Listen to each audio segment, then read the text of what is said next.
It's a great practice, and I love that. If you're listening right now to the show, you can go back to our episode on purpose, and we'll talk a little bit about how to help you craft your own purpose statement.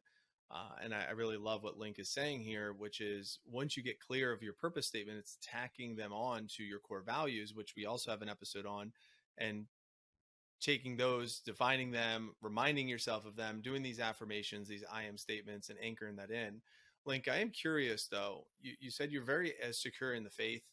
Um, and Andrew Biggs and I, we had an episode where we kind of talk that sometimes the people of the religion are the problem with the actual religion. That they're so centered in this the center of life is the religion, and if someone's not necessarily aligning the way that it's supposed to be, then they're like bad people or something like that, like the people versus the religion.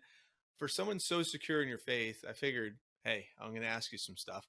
What is that, do you experience that at all? Like, I mean, or hopefully you're not one of those people that like what would you have to say about that? There's this, and maybe you know them, maybe you've seen them. Hopefully you're not that person. It's just like they project this unique vibe onto others outside of the community, or not as good as them inside the community type of people. um it's a deterrent for some, and I don't know if you've experienced that, but being so secure, can you speak to that just a little bit? I'd love to hear what you have to say.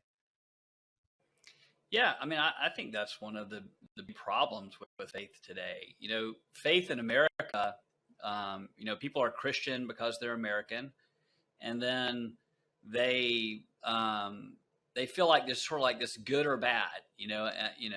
How do you get to heaven? It's because I'm good enough. And really, Christianity is nothing about that. Christianity just says, hey, look, we're all bad people. We all make mistakes. My favorite sermon title by our pastor, Randy Pope, he says, cheer up. You're worse than you think you are.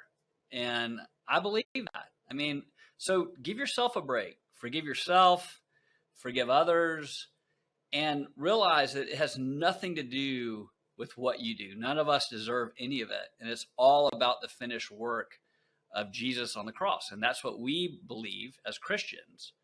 And and I kind of want to believe something different. I mean, I personally would like to believe that all nice people go to heaven, and I can't believe that because I don't think it's true. I think if this whole Jesus thing is true, if this guy really came, born of a virgin, really God, lived this life, died on a cross, and raised himself from the dead, if that's true, I have to believe it. Sometimes I really prefer to hang around my golf buddies and people in the hood and not my church buddies, because they're not as fun and they take themselves too seriously. So I don't know if that answered the question. Was that in the realm of an answer? Yeah, it does, because I think some people get so caught up in, I call it the politics of religion, or sometimes it's the politics of the business, where it's like they get so caught up in, living up to the rules of what it's supposed to be. They forget about the human component of what you just said, that, well, we're perfectly imperfect.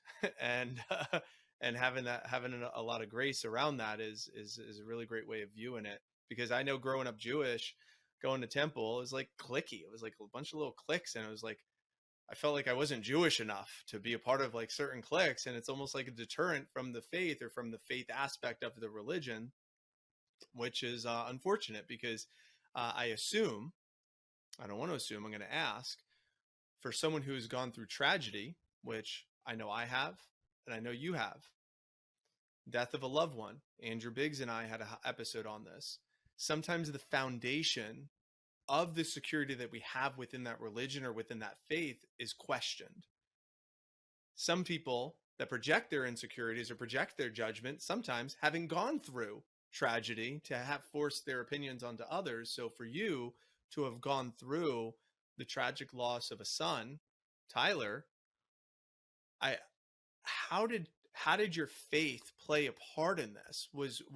I'm assuming you were already secure in your faith before this, according to reading the book, before this tragedy happened with Tyler.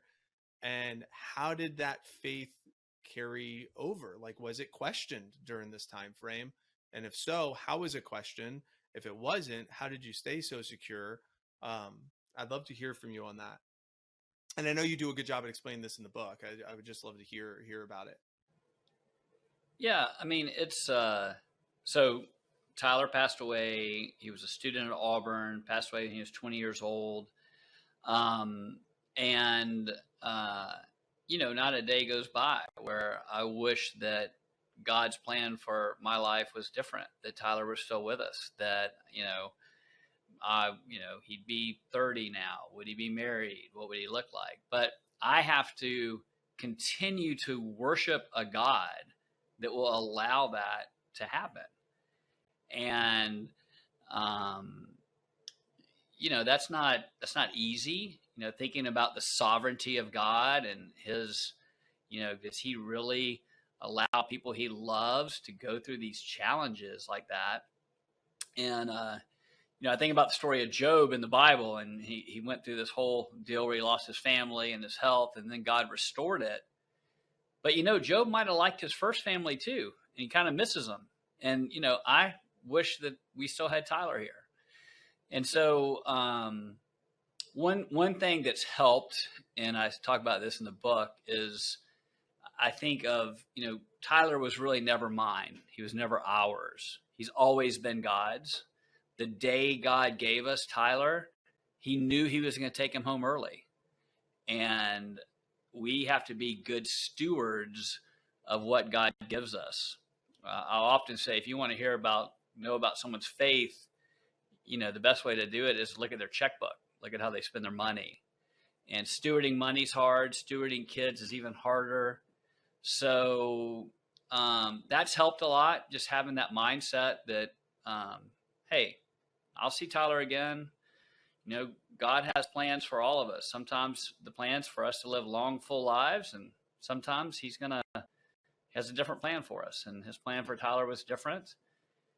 And, it was a tough road for a while, for sure. And, but as time passes and we have grandchildren now, they've kind of helped a little bit, something new in our lives. So that's helped too. But yeah, it's not easy to, most marriages don't survive the loss of a child. Most people's faith is certainly questioned. And for us, we've been able to obviously stay married, have a very thriving marriage, and also our faith has been really, I wouldn't say bolstered by this, but I would say our faith has remained strong through tragedy.